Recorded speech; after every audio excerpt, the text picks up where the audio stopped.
Hi అండి, అందరూ ఎలా ఉన్నారు? ఎగ్ కర్రీ అయితే చేస్తున్నా. ముందుగా స్టవ్ వెలిగించి కళాయి పెట్టేసి ఆయిల్ అయితే వేసుకుందాము. కొద్దిగా మెంతి పొడి వేస్తున్నా, అట్లనే జీలకర్ర పొడి కూడా వేసుకుందాము. ఇప్పుడు కట్ చేసి పెట్టుకున్న ఉల్లిగడ్డ ముక్కలు అయితే వేస్తున్నా.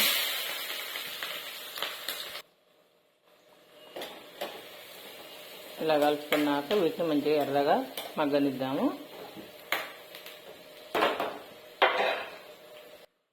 ఉల్లిగడ్డలు కొద్దిగా మగ్గినాయి కదా, ఇప్పుడైతే పసుపు వేసుకున్నాము. ఇప్పుడు ఇలా ఒకసారి కలుపుకొని ఇంకా కొద్దిగా మగ్గనిద్దామండి.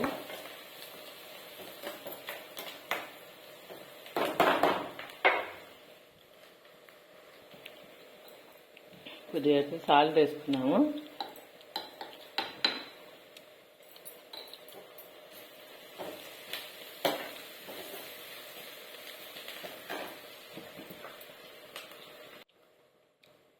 ఉల్లిగడ్డలు అయితే చక్కగా మగ్గిపోయినాయి.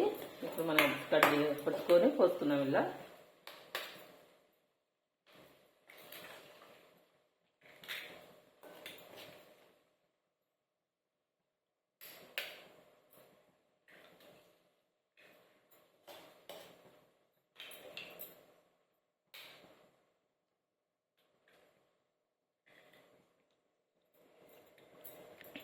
సిమ్లో పెట్టి ఒక 5 నిమిషాలు మగ్గనిద్దాము.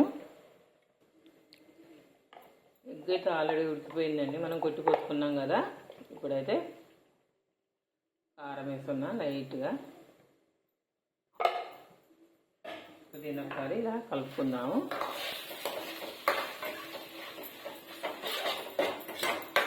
దీన్ని ఎగ్ బుర్జీ అని కూడా అంటారండి. ఉల్లిగడ్డ కోడిగుడ్డు కర్రీ అది చాలా బాగుంటుంది. ఇంట్లో కూరగాయలు లేనప్పుడు ఇలా చేసుకోవచ్చు అప్పటికప్పుడు.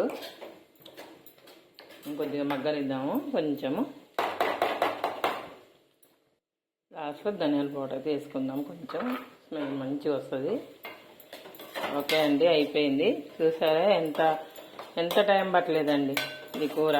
అప్పటికప్పుడు వండుకోవచ్చు, దీన్ని తయారు చేసుకోవచ్చు అన్నీ ఉంటే. ఓకేనా ఫ్రెండ్స్, మీకు కనుక ఈ వీడియో నచ్చినట్లయితే లైక్ చేసి, షేర్ చేసి, సబ్స్క్రైబ్ చేయండి.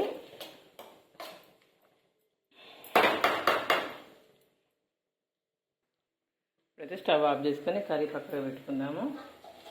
ఓకే ఫ్రెండ్స్, మీరైతే వీడియో చూస్తున్నారు కానీ లైక్ మాత్రం కొట్టట్లేదండి. ప్లీజ్ అండి, లైక్ మాత్రం కొట్టండి. అట్లాగే సబ్స్క్రైబ్ కూడా చేసుకోండి. ఓకేనా ఫ్రెండ్స్.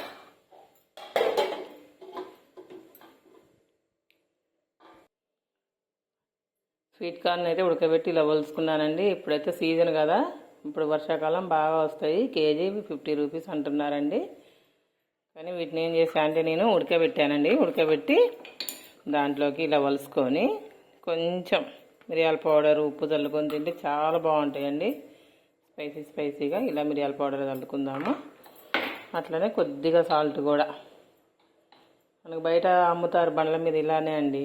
కప్పు 20 రూపాయలు అంటారు, ఎన్ని ఉండవు అందులో. హాయిగా మనమే 1 కేజీ కంకులు కొనుక్కొని 50 రూపాయలు పెడితే ఇంటిల్లి పాలు తినొచ్చు మనం చక్కగా. ఇప్పుడు వీటిని ఇలా కలుపుకొని దీంట్లో కొద్దిగా నిమ్మకాయ రసం కూడా వండితే బాగుంటుందేమో అనిపించిందండి నాకైతే. మీకైతే ఎలా ఉందో చెప్పండి. ఓకేనండి, మీకు కనుక ఇలా బాగుంటుంది అని అంటే కామెంట్ బాక్స్లో మాట్లాడుకుందాము. ఓకేనండి, కామెంట్ అయితే చేయండి ఎలా ఉందో. ఓకేనండి, thank you friends, thank you.